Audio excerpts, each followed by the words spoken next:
Good morning, class 12. Let's start. Today we are going to discuss about valence bond theory. Now, valence bond theory is proposed by Pauling. He made few assumptions which are as follows. First, the metal atom or ion makes available a number of orbitals to accommodate the electrons of the ligand. Second, the metal atom or ion uses hybrid orbitals involving s, p and d orbitals to accept the electrons from the ligand. Third, the ligand must possess at least one sigma orbital containing lone pair of electrons. Next, the vacant hybrid orbitals of the metal overlap with filled sigma orbitals of the ligand to form ligand to metal sigma bond. Next, during complex formation, Hund's rule of maximum multiplicity is followed. In case of strong ligands like carbonyl, nitrosyl, cyanide, nitroamines, the electrons are forced to pair up against the Hund's rule. If a complex contains unpaired electron, it is paramagnetic complex, while if a complex does not contain unpaired electron, it is a diamagnetic complex.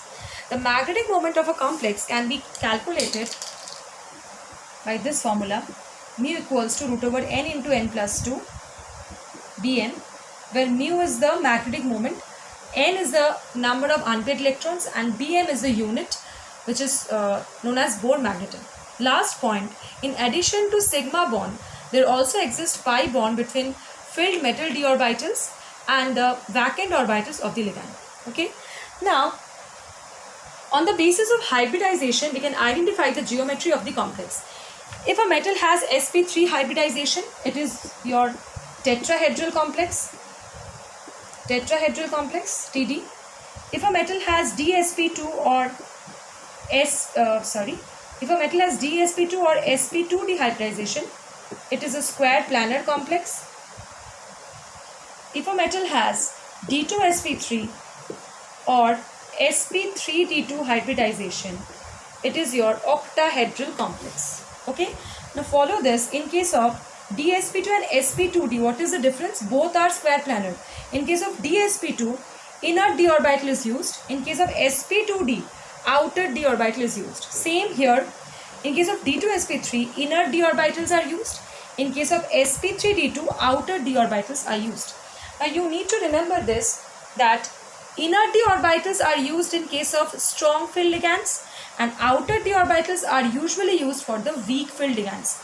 Strong filled ligands means I told you, these are the strong filled ligands, CO, Cn, NH3, then your NO, NO2 negative, etc.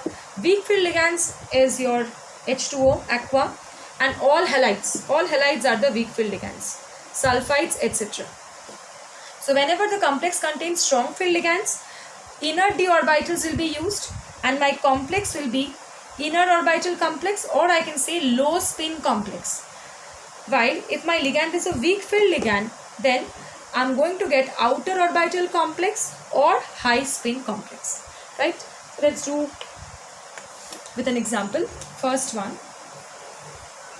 nickel tetracarbonyl. Tetracarbonyl nickel. First of all, if a complex is given, we have to calculate its oxidation state.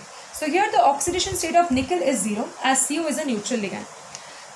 Now we move to the electronic configuration of nickel.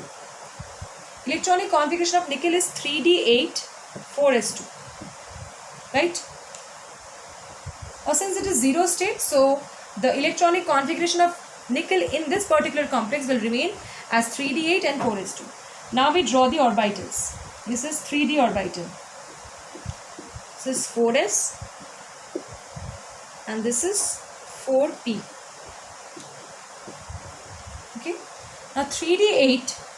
So we are going to fill up in the 3d orbitals first. 5, 6, 7.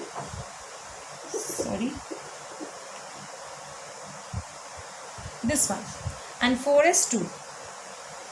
Okay. Now basically CO, we know CO is a strong filled ligand. So what will CO do?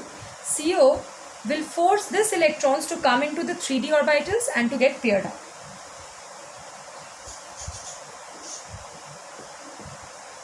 That means now we are going to get this. Overall nickel has 10 electrons, 8 plus 2, 10. So these 2 electrons, I mean the 4s electrons will be coming to the 3d orbitals and will get paired up. So right now the configuration of 3D becomes 3D10.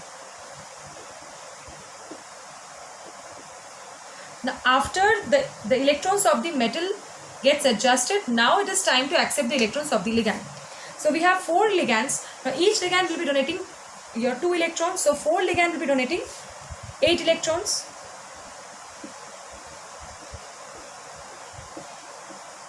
Right, so this is my hybridization. sp3 is the hybridization of the metal. Okay, that means this particular complex is tetrahedral and its magnetic moment is what? Since number of unpaired electron is 0, so magnetic moment is 0, right? And it is a low spin complex, or I can say, yeah, it's a low spin complex. That's it. Thank you, class 12.